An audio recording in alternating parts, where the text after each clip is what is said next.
You're listening to One Way or a Mother. I'm Dr. Elliot Berlin. Once again, Zach and Arianna pulled the goalie and became pregnant within a month. And now that she's pregnant again, Arianna is planning an unmedicated VBAC, or vaginal birth after cesarean. Wanting to avoid any triggering thoughts from her first traumatic birth, she's hired a new doula with experience in hypnobirthing. I became a doula 10 years ago. And before that, I was an early childhood teacher and developmental specialist. But as I was, going through my teaching career, I realized I had an aha moment. And that was that learning actually begins in the womb. That the first classroom is the womb classroom. And that I can make a bigger impact actually teaching parents and supporting parents in that earlier time of life that really no one's talking about it. And we can see that because there's not a whole lot of support. That's Bailey Rowlands, Arianna's new doula. So I wanted to be that guide, that lighthouse, especially when you're pregnant, where your emotions are so up and down, where your body, hurts in places it's never hurt before. And you're embarking on this huge life transformation to say, you know what, you're going to be okay. Here's really good information that can help you make, good decisions. So me and Arianna, we met on FaceTime when I was on the beach in Costa Rica with one of her good friends from college, and she connected us. And, just even from that, I really liked her energy. And then, when she was in New York, we met for lunch. And it really was kind of instant, like how we spoke with each other. The energy was right. And I really felt for her and her experience with her first birth. And I believed in, what she's trying to do this time, and her goals and her motivation for why she's doing this and all the work that she's putting in. I really admired that, and her openness to learn, even as a second time mom, and I always say, like, it's not just, you don't just get a doula for your first birth, like all your babies, because each time you become a mother, there's a death and a rebirth.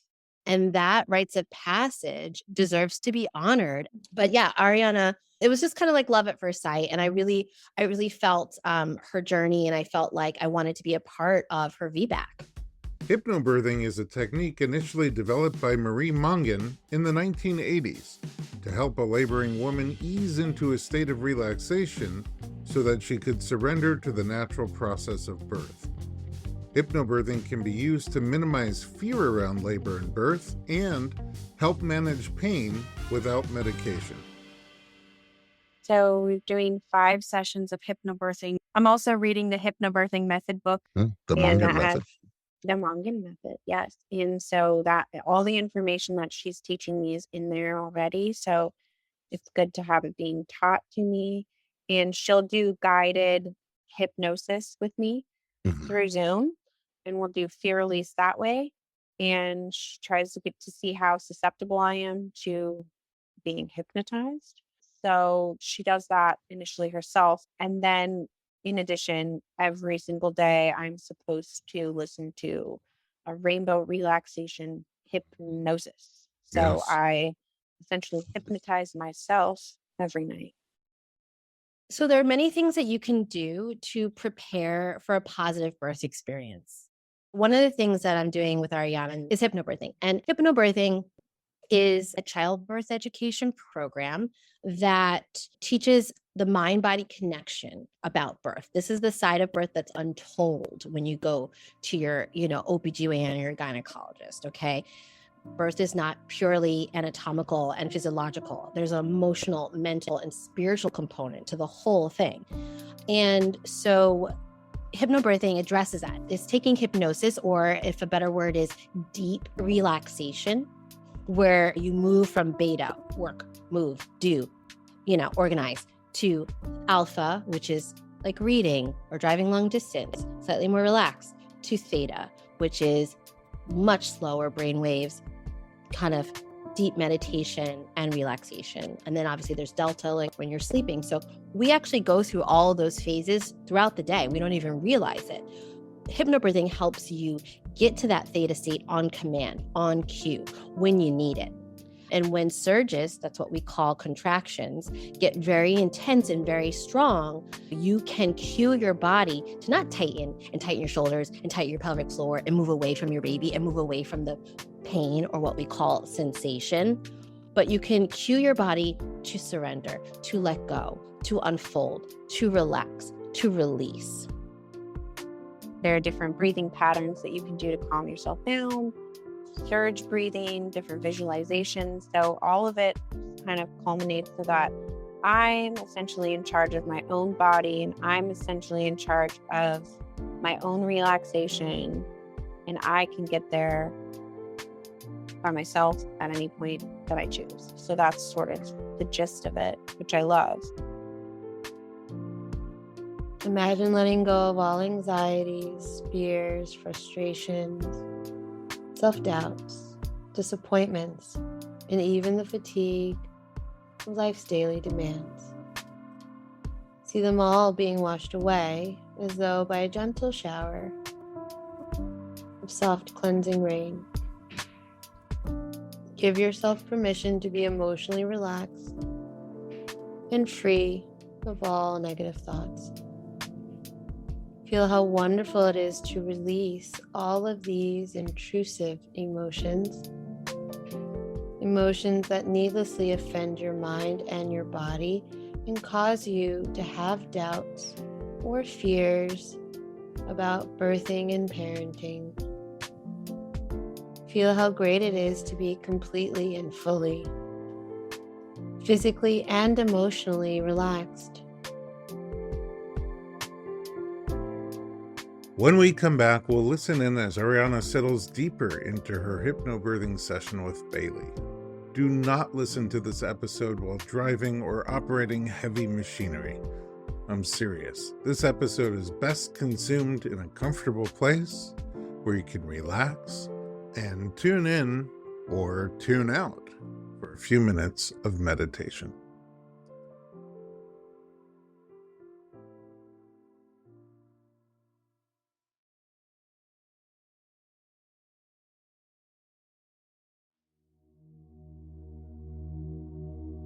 I'm going to count from 10 down to 1. And as I do, you will feel yourself going within, into the very core of your awareness. 10. Releasing and relaxing more with each breath.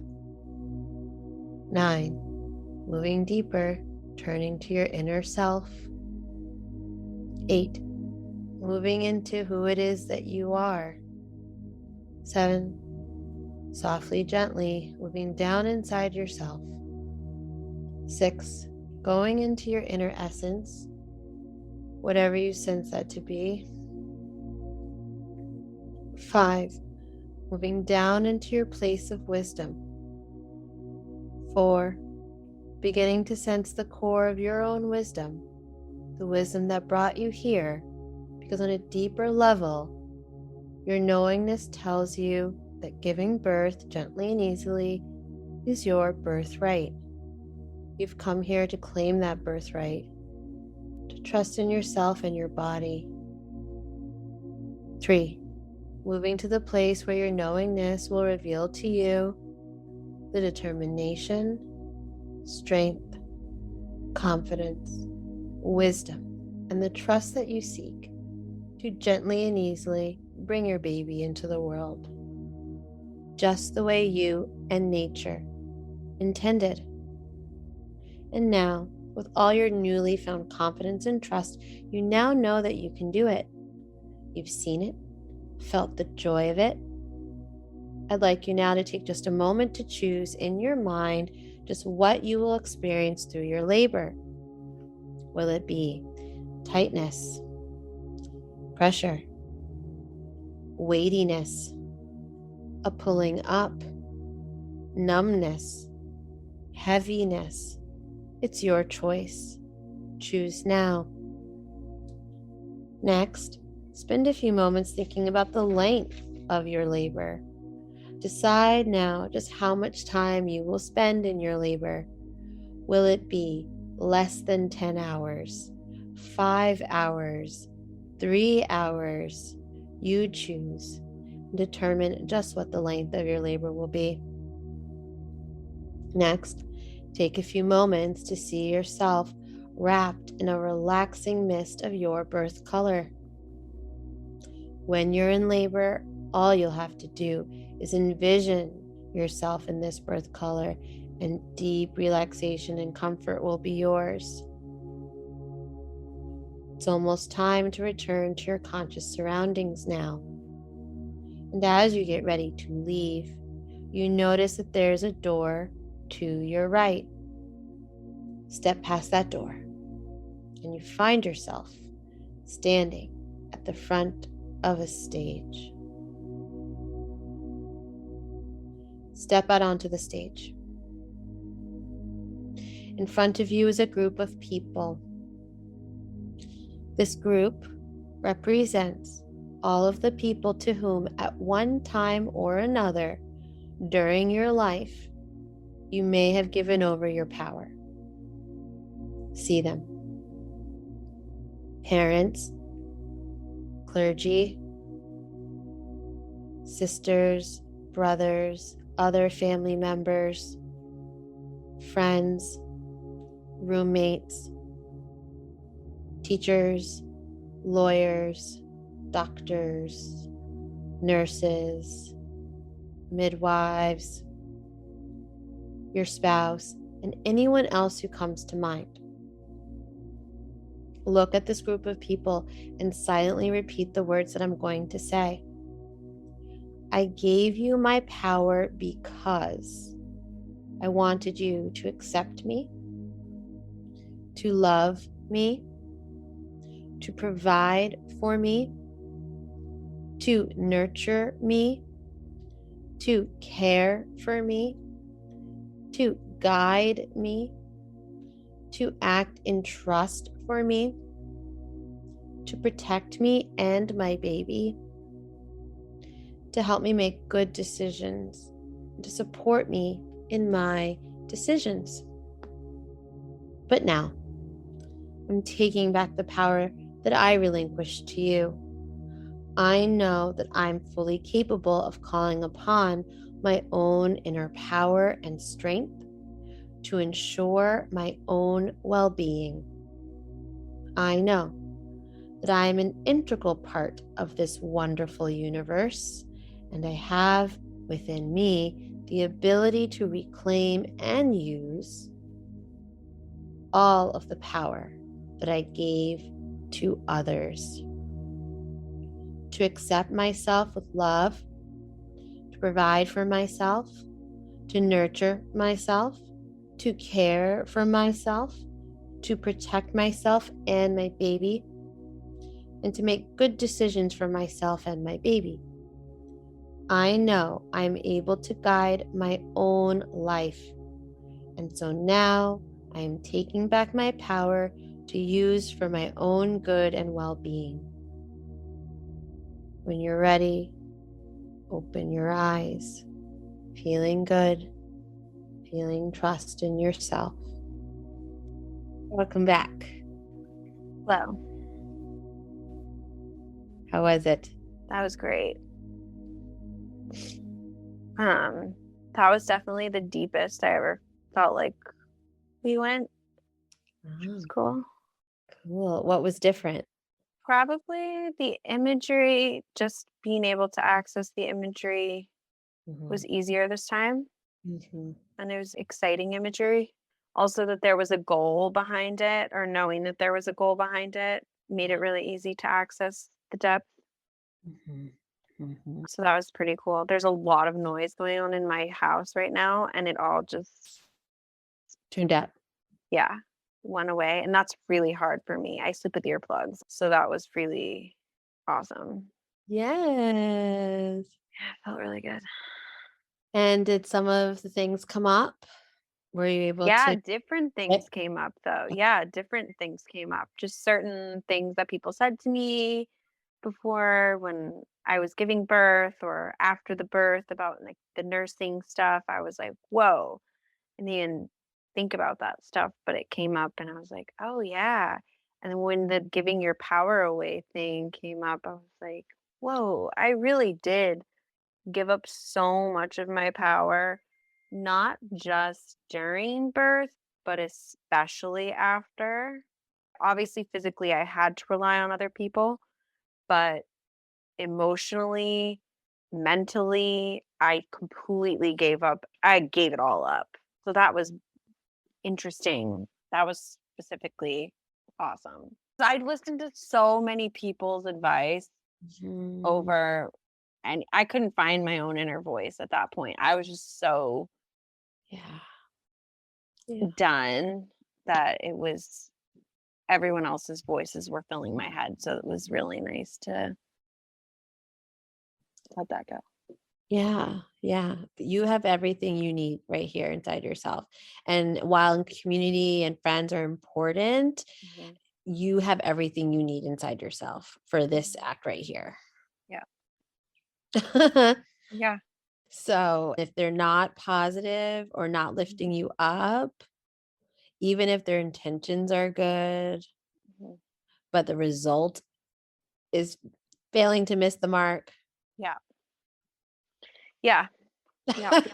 Cut. Cut. Yeah. At least for this special time. And that's what I was thinking about your fears about who's going to support you. And you can actually think about who do you think is really going to hold you down at this time? You know what I mean? In the best case scenario, where you have a 7-hour vaginal natural birth delivery, hypnobirthing, and the worst case scenario, which I'm not going to bring up, right? But like, who's going to be there for you? You know what I mean?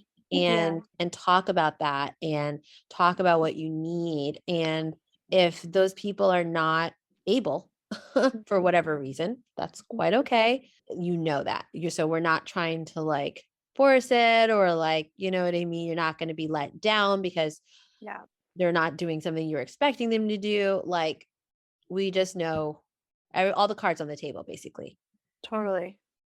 Yes. Zach also was like, you expect a lot from other people because you give a lot to other people. And I feel like that can sometimes be limiting. Like it can let you down. So not expecting so much from other people, but not because they're not capable, but because maybe they don't understand or they've got other things going on and it's not personal, but understanding that and coming to understand that and being realistic about that kind of stuff and what people can offer at what times. Exactly. Yeah. But then also too, you can get your needs met. It might be someone else, but you can get your needs met. So that's the other thing. Yeah. Good. Yay. I'm so happy released it. So like I said, if more things come up and you'll know something's coming up because there'll be a moment of anxiety, even if it's a 30-second moment. We don't want to ignore that. If you have a flashback, if you have a worry, if a concern, then in the MP3 that night or sometime soon after you've had that moment, listen to the emotional release MP3 hypnosis. Because I find that with fear release and things like that, the first pass on it is like preliminary cleaning. And then sometimes you do it again, a second time, or even a third time. And that's more like deep cleaning, getting underneath the couch, dusting the windowsills. We don't do that every day. You know what I mean? That's like deep clean. Stay with us. We'll be right back.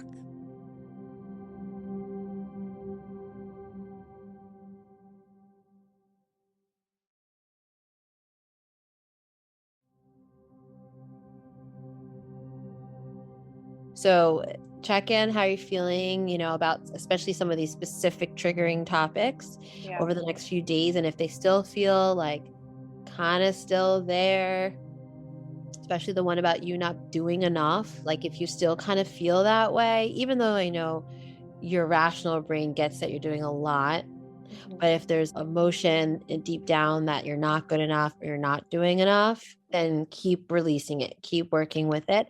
And then also, obviously, you're doing the affirmation work, but maybe there's a few affirmations that you can write for yourself that have the exact wording that you need. For example, I am fully prepared for a natural, smooth, easy birth.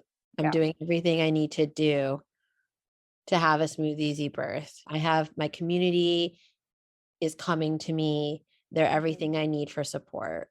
You can make your own specialized ones for anything that still feels wonky or not releasable. not fully released. Yeah. Okay. Okay. Yeah, that's good. That's a good idea. Okay. Thoughts, questions, comments? I feel like even the preparation for this has been cathartic or releasing in its own way. So that's just nice. I was nervous to do it, but a lot of the emotion just by even facing perspective triggers neutralized it. Yeah, exactly. It's the first step of it. Yeah, it's very powerful. Very powerful.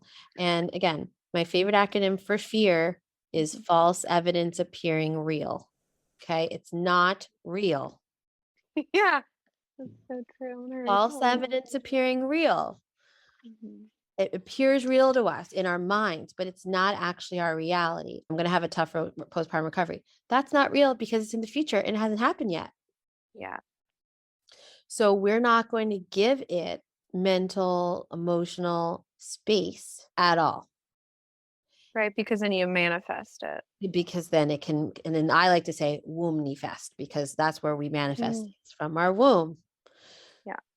Exactly. So, and our body's a robot theory. The body's always following the mind no matter what. And not just the mind that's doing lip service. Yeah. It's following the subconscious mind, where what you really believe about yourself, what you really believe about birth, what you really believe about motherhood, the whole thing. Everyone has this, but deep down, right? We always say, like, you can't lie in birth from yourself. You can't hide from yourself in birth. It's one of those things, like in death, authenticity. Yeah. We're so used to hiding and being in the gray about right. Or you can dress it up. You can dress it up. Yeah. We all do. We all lie to ourselves. We all we all do it. But this is an opportunity to come 100% real deal for nobody's judgment, but just for yourself. Even if you say, you know what, I do have this challenge. It's something I don't really love about myself. And there's all these other things I love about myself. There's all these other things I do right. Right. You don't want it to be a limiting factor. And so if you ignore it, it becomes a limiting factor. Correct. But when you call it out, then it's like, and so what? I'm not hiding from this anymore. And it becomes powerless. And your cervix and your muscles and your everything is going to respond with openness and circulation and no fear. Yeah. No fear. No fear. Arianna's creating a new birthing reality for herself and her forthcoming baby. Hypnobirthing sessions with Bailey support her in releasing some of the triggers from her last birth experience, as well as crafting a new mental environment for her labor thoughts, plans, and expectations. To help her reboot, we send Arianna off to a sensory deprivation tank where she'll float in an enclosed pod of salt water for about an hour. The goal? Facilitate complete relaxation. I am currently 31 weeks pregnant today. I'm about to go into this float therapy situation. I have no idea what to expect. It's almost 10 in the morning. I'm physically feeling really tired, pretty anxious, didn't sleep well, haven't been sleeping well since I entered the 3rd trimester. So I've got a lot going on, mentally, emotionally, anxiety-wise. I feel like I've got a lot of unresolved issues. My brain's really full. So hopefully this float therapy is going to be able to ground me and, I don't know, make me think less or more. I don't know, whatever's needed, I guess. I have no idea what to expect. Physically, also, I've been having a lot of sacral pain. It's been really bothering me when I'm at rest and moving and on my feet. So I'm hoping this will relieve some of that. Also, the baby is kicking so much. He really feels crowded in there. So we're going to see how that situation also plays out in the float. My intention going in here is just to be present, which I think has been hard for me lately. Thinking about this new baby, thinking about, I have an impending move. So I'm just going to really try to just be there, even if it's really hard. All right, signing off. Arianna is venturing into her first sensory deprivation tank, seeking a refuge from her stress and anxiety. The principle of the tank is straightforward. By removing all external stimuli, it aims to facilitate a deep state of relaxation, allowing the mind and body to reset. Entering with a burden of tension, Arianna hopes to emerge transformed, with her stress replaced by tranquility. Let's see how she's feeling on the way out. I just got out of the float therapy and I feel amazing. How do I describe it? It was sensory depriving. There were options for music or UV light or no music or no UV light. I chose music and no light. So when I opened my eyes, it was like I was in space and I kept thinking I was an amoeba. It was so nice not to have any gravity on my body. The first few minutes I had this intense neck and in between my shoulder blade pain, and I was like, what the hell is this? Isn't this supposed to feel good? Whatever. And I realized I was holding my neck up, or I was trying to hold my neck up in the water, and I let my head go, and it was all good from there. I feel like a little high still, so I'm kind of wordless, but yeah, that was awesome. The baby loved it. The shape of my belly changed. It was no longer protruding out. It felt like he had more horizontal space. So it was very fun. Felt very childlike, and would highly recommend the experience, even though I haven't fully processed it yet. In the next episode of One Way or a Mother, we'll continue with Arianna as she processes her emotions and fears with another new caregiver, her Reiki healer. Oh, I didn't tell you that the witch said that she found secrets in my body. She said the matriarchal line has secrets. There are so many secrets. And Arianna's mom, Alex, helps us uncover their family's rocky past. I would beg the court to not make her spend the night if she didn't want to. And the judge would be like, you're a paranoid woman, you are just malicious, he's her father, blah, blah, blah. And then I said to the judge, if anything happens, it's on you.